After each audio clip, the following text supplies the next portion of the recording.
1 minute দাঁড়ান, আপনাকেই বলছি, বাড়িতে পটল আলুর খোসা ফেলে দিচ্ছেন না তো?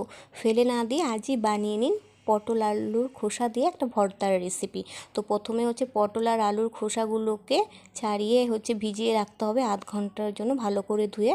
তারপর একটা কড়াইতে একটু সামান্য তেল দিয়ে তার মধ্যে 3-4টে কাঁচা লঙ্কা, তার মধ্যে 5-6 কোয়া রসুন আর একটা মিডিয়াম সাইজের পেঁয়াজ কেটে দিয়ে দিতে হবে। তারপর এর মধ্যে দিয়ে দিতে হবে 1 চামচ কালো জিরে দিয়ে ভালো করে নেড়েচেড়ে এর মধ্যে যে খোসাগুলো আমরা ধুয়ে রেখেছিলাম সেটা এবার দিয়ে দেব। দিয়ে একটু নুন আর হলুদ দিয়ে ভালো করে নেড়েচেড়ে নিতে হবে।